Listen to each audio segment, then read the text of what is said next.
Good evening, everyone. Thank you, Panayotis.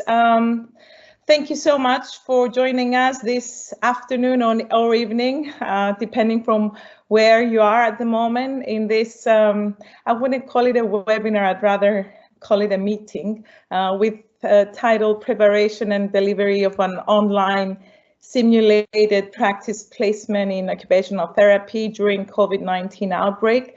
My name, as Panagiotis said, is Elena Gliki, and I'm currently the program leader of BSc Honors Occupational Therapy at Maroussi campus of Metropolitan College in Athens. The program runs in collaboration with Queen Margaret University in Edinburgh. Before starting, I'd like to thank Eno Sport for giving me the opportunity to present to you an alternative model practice placement during this terrible pandemic that we are all experiencing. I really hope that you're all well and safe at home. I have to say that currently in Greece, we are going through our second lockdown, which is supposed to end on the 30th of November. I'm not very optimistic, I must say, about that, but we shall see. Let me start by seeing how we prepared and delivered this simulated placement for level 1. We will go over the phases and the steps we went through in preparing, organizing, and delivering the placement online. And I will also go over the challenges that we faced and how we managed to overcome those challenges. And hopefully in the end, we will share ideas and maybe set future goals regarding placements during disastrous times, like the period that we are going through at the time being. Well, the need is obvious. Let's just start by looking at the reasons that we were driven to start thinking of alternative ways to carry out practice placement 1 as simulated online practice placement. Here in Greece, we had our first confirmed case of COVID in February, but the rise of cases and the patients in need of intensive care led to a lockdown for 8 weeks, which started in mid-March and went through until May 2020. We had to shift our program entirely online, redesign assessments and assessment patterns and any guidelines for those modules that had face-to-face exam procedures. And the professional practice placement 1 for year 1 was traditionally scheduled for May 2020 with a 6 weeks full-time duration. However, at that time, most of the sites were not able or even not allowed by law to intake any students for placement. Anyone may now think, well, why not just pause the placement and wait until things got better? Well, we thought that if we did pause placement 1, it might lead us to several not very positive consequences. For example, that would definitely interfere with another block of placement of a different year because we run our placements in set blocks around the academic year. Or maybe, well, we were not sure that there would be enough availability of sites in the near future, depending on any laws or any guidelines that we were expecting due to the outbreak. And we also thought that there might be issues with student progressions from level 1 to level 2. But I think the most important issue, the biggest problem was that most of our stakeholders were either shut down or not allowing others than personnel to enter the workspace. So we started thinking and exploring of alternative ways for practice placements in April, just right after we turned our program, our courses and teaching online. The first thing was to search for national or international guidelines. So that was step one. WFOT statement was out in April regarding minimum standards and related those minimum standards to the COVID-19 pandemic. We will go over the statement later on, but I'm sure that most of you have seen this statement. The second step was to overview our placement handbook and the level 1 requirements, breaking down each of the learning objective. This was a very useful procedure, which led us to brainstorming 4 activities to fulfill each of the learning objectives. After having a list of activities outlined for each learning objective, we put together a weekly outline of activities, again linking each activity to the learning objectives. And then we had to put everything in writing, obviously, and we created an adapted placement handbook, which was obviously sent to our collaborative partner as well. And after getting the approval from our partners as well, we entered the designing phase. I call it the logistics phase because it was just too many things that we had to think about, and too many things that we had to plan and work around ways of how to put that into life, actually. We also informed our practice educators and site managers and sent handbook and for feedback and collaboration as well. So let's just briefly go over the WFOT statement. I have to say that it was quite helpful for us to gather information from that statement, which brought out ideas on possible approaches that we could follow. As we all know, the minimum standards require 1,000 practice placement hours. So the statement included suggestions of having a dynamic and flexible approach regarding placement during the outbreak. It said that minimum standards do not require placement hours to be spent in specific types of facilities or environments. It did urge us to develop new and innovative mechanisms for the delivery of services around the world, obviously. It also stated that a lot of educational programs around the world, OT occupational programs, use role-playing and simulation as a form of practice education. It proposed teaching strategies including problem-based case study work and video assessments, and of course reflective practice, in-depth evidenced reflective practice, which is very important requirement and very important aspect of our practice placements. And it ended with suggestion of having educators, students and graduates to be encouraged to use these extraordinary circumstances in order to enhance unique and creative learning opportunities. So we had, on the one hand, this statement with suggestion and ideas, and then we had, on the other hand, the learning objectives, and we tried to break down those learning objectives and see what we could put together in order to create and think about activities and resources that we could do in order to make this an online simulated placement. So if we could just have a quick look at our learning objectives. As I said before, practice placement 1 is of 6 weeks duration, and it's a full-time placement. And by the end of placement 1, students should have completed traditionally 217 hours.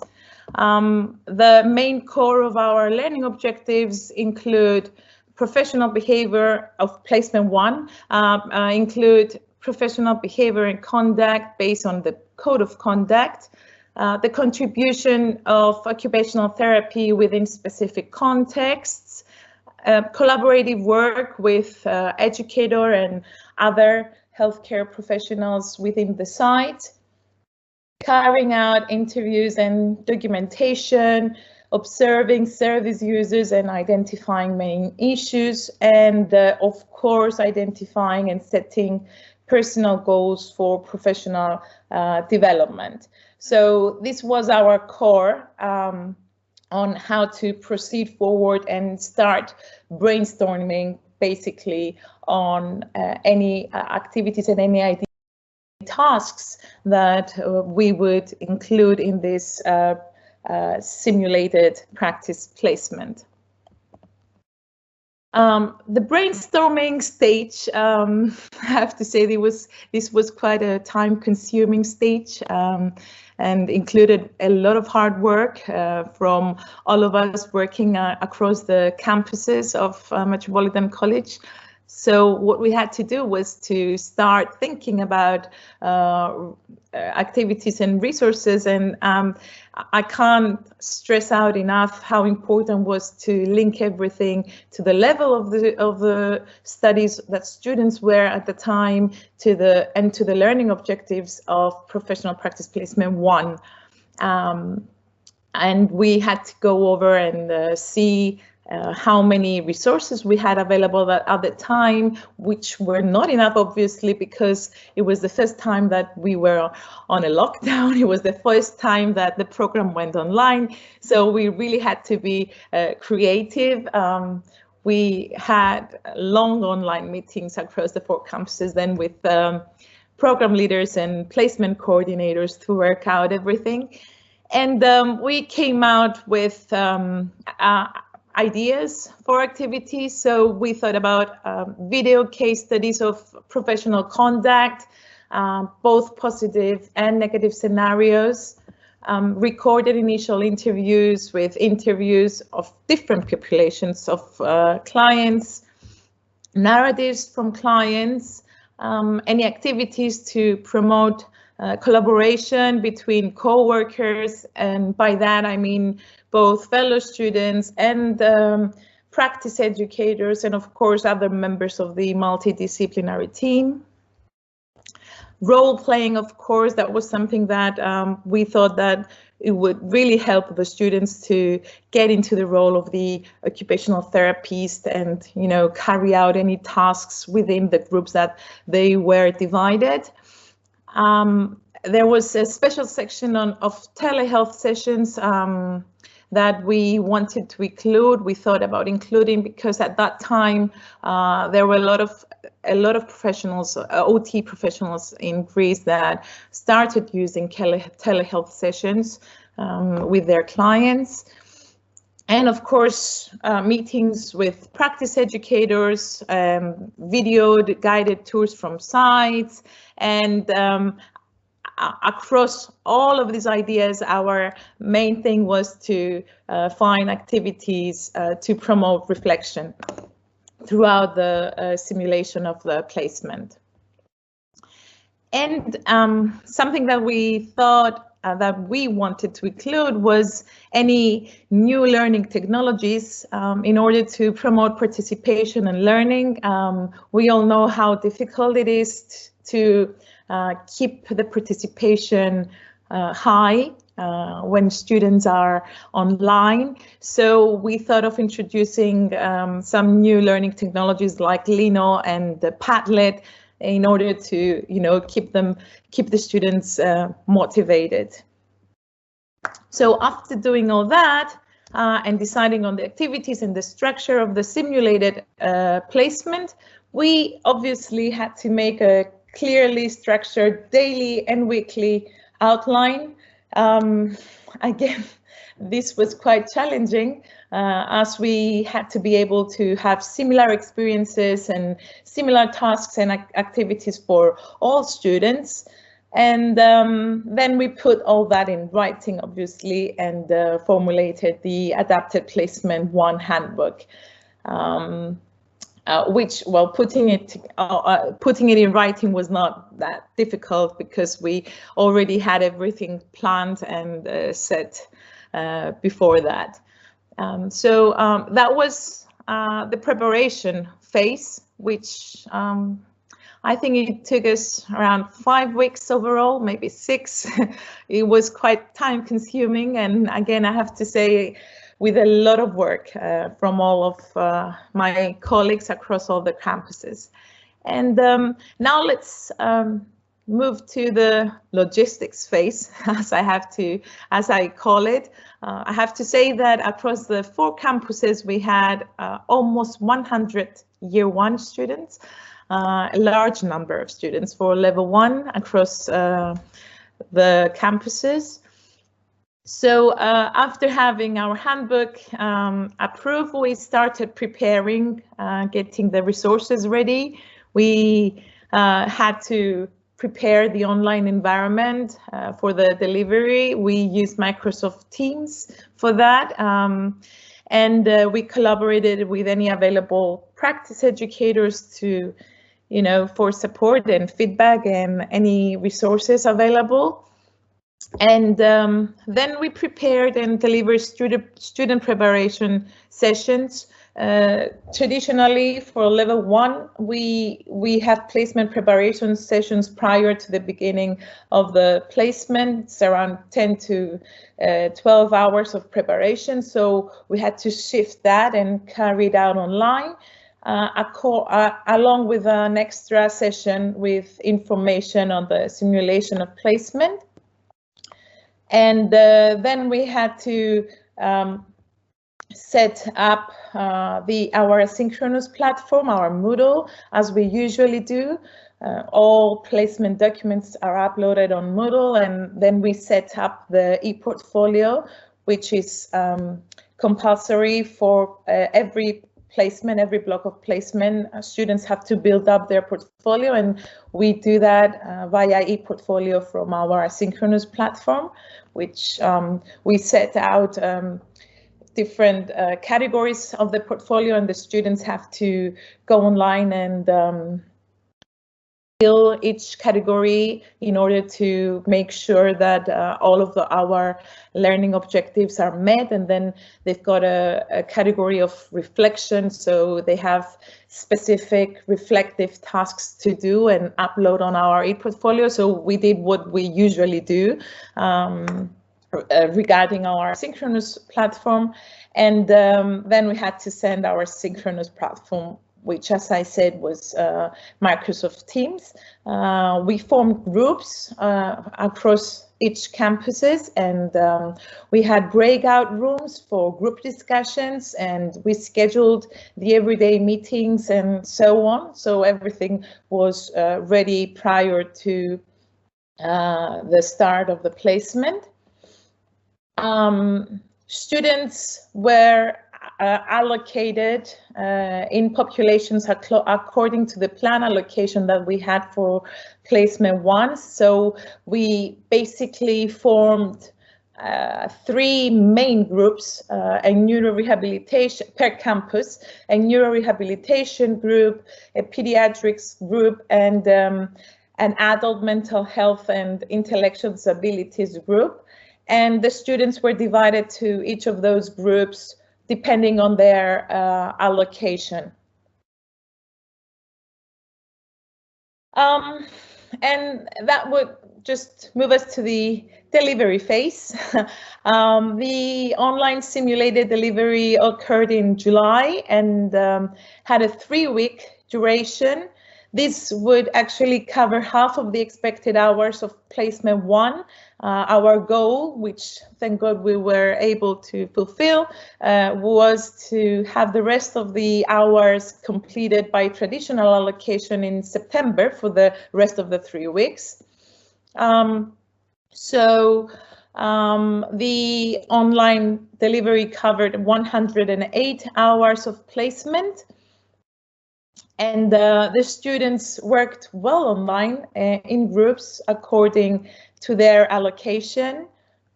Each group had everyday activities online, 4 to 6 hours per day, plus tasks that they had to do after the online hours, and they had to upload everything that they had to do on their e-portfolios.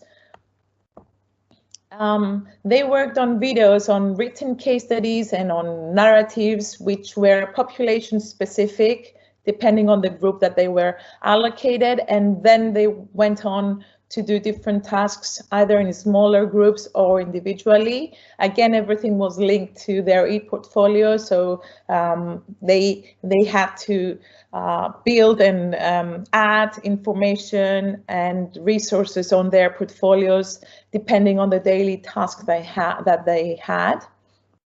All of this effort was run and coordinated by each of the placement coordinators across the 4 campuses, with as much as input as possible from us, from the leaders of the programs. And of course, practice placement coordinators at each campus had an everyday input in the online platform at set times.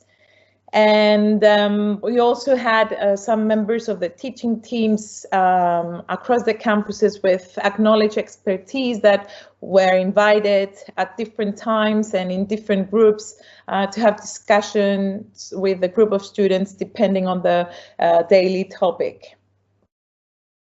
Videos had different aspects of the OT process, with the focus being on gathering initial information and interviewing clients and carers, and having discussions with the multidisciplinary team.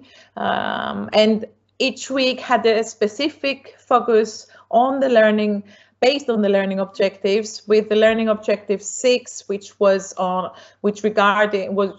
regards personal and professional development being an ongoing learning objective. So they had to work on that throughout the 3 weeks of the simulation.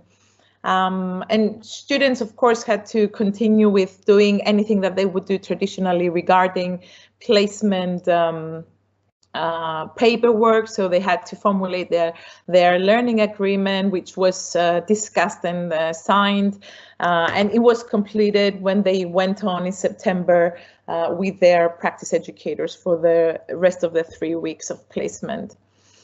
The reflection process was obviously ongoing throughout the 6 weeks, 3 weeks online and the three weeks of this traditional placement.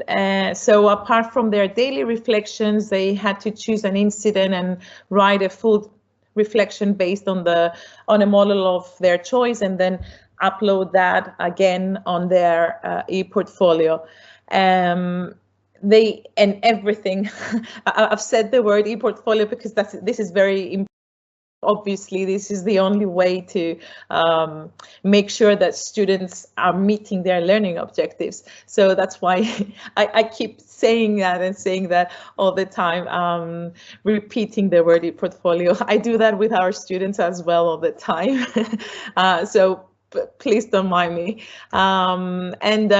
Students, while being on the simulated program, the supervisions were carried out in groups with their practice educators. There were specific supervision set times each week with the placement coordinator and some practice educators, and then they continued in September when they were allocated at the actual sites. So this was a brief outline of the delivery phase. I have to say that we had a lot of challenges, obviously. I think one of the greatest challenges anyway is to get everyone involved during an online delivery. As you all know, getting the students involved while being online is on its own a huge challenge. So that's why we thought that by introducing learning technologies which would be attractive to the students and appealing to the students would be very helpful. We will see some examples later on. The other thing that we really had to be very careful was having a very strict absence policy, as we normally have when they are out on a traditional placement. So all students had to be online on time with video cameras on, so that we knew at any time that the students were there and they were engaged in the activities. All tasks that the students had to do involved, of course, a lot of personal studying after the end of the online program, and we also had quite strict deadlines for day-to-day tasks. So after finishing any online activities that they had to do, they had to go and search for materials and articles and things and read and reflect on some of those resources, and then upload things on their portfolio and maybe carry out a small reflective, write a reflective paragraph or something. So we really try to keep them busy as if they would be anyway if they were on placement, on traditional allocation, I mean. So some of the innovative ideas, we decided to offer a short manual handling course online by our tutor that usually teaches the manual handling course in our course, and offered different seminars related to practical skills. For example, at Maroussi campus, we had a feeding skills workshops across the lifespan, which was linked to feeding difficulties, for example, within any population. And we did introduce a lot of learning technologies, as I said before. And we also, okay, students were not very happy, but I have to say that. We had a final group project, which, okay, let me just give you the background at the moment. It was July in Greece. I don't know if anyone has been in Greece, but July in Greece means holidays and, you know, being on the beach and going out. Obviously, we couldn't do those things because we were online having a simulated practice placement. So we thought that we might engage our students with something like a final simulation project, which would be correlated to July and being on a holiday. And we call that the occupational therapy in tourism as a meaningful occupation. And during that project, so that was something extra that they had to do, and they had to work within their population group that they were divided on their own, and according to their allocation, they had to present, first of all, challenges and needs of each population with regards to tourism as an occupation. So the students that were allocated on the neuro rehab group had to present with any challenges regarding environmental factors that may interfere with someone who has a neurological effect and how it interferes with them going on a holiday, and accordingly and subsequently all of the other groups, the pediatric groups and the mental health group, had to go on and search on and find any challenges and needs from the occupational perspective with regards to tourism as an occupation, and they had to make a presentation, a PowerPoint.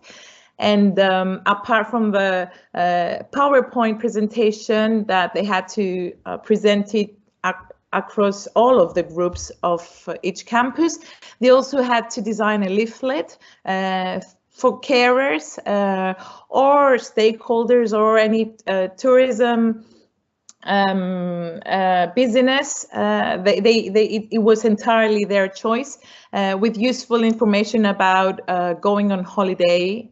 Again, it was population specific from the occupational therapy perspective, and all of the final contributions were uploaded on a Padlet, which formed something like an online library. Of course, it was something that it stayed between us. We didn't, publish anything, but it had a very nice end result on that. And it was interesting because they all, work together. So they definitely enhanced their collaboration skills and cooperative skills, and putting, being creative and putting ideas together, and even improving their IT skills. Most of them had never done a leaflet before, so searching online on how to do leaflets and how to put everything in a simpler language, because the leaflets were supposed to be for carers and people that are not occupational therapists. So it was something that it got us slightly. At the beginning they were not very happy about it, but at the end the result I think was very exciting for everyone. Everyone was very happy with the end result. So let me just I have a screenshot here of our Lino reflections. So we had a Lino site every day, and they were uploading sticky notes with their thoughts and reflections on the daily tasks. It was anonymous, which helped a lot because they could just write their ideas and no one would know in between them who was writing what. It worked really well for them, just to make quick notes and quick reflections on something that went on during the day. And it was quite interesting on reading each of their fellow students' thoughts and reflections, and then they had discussions on those. So it worked quite well, actually, with and it was colorful and playful, so it was quite motivating. And the next thing I would like to show was our Padlet project. So this was what it looked like. At this point it's not completely full, but so we had 4 categories. Obviously it's in Greek, very few people here can read that, but it was tourism as an occupation for people with neurological disorders. Next to that, the next column was tourism as an occupation for children and their families. Tourism as an occupation in adults with intellectual disabilities, and tourism as an occupation in adults with psychiatric diseases and disorders. Sorry, and then we uploaded their PowerPoints and then leaflets. And well, the idea was that if we were ever to use that, anyone who has the link could go and click on the leaflet and gather any useful information on the specific population and occupational therapy. So that was the main idea. I would love to have some sharing of ideas at the moment, and any of your reflections and thoughts, or any challenges that anyone is sharing is experiencing at the moment.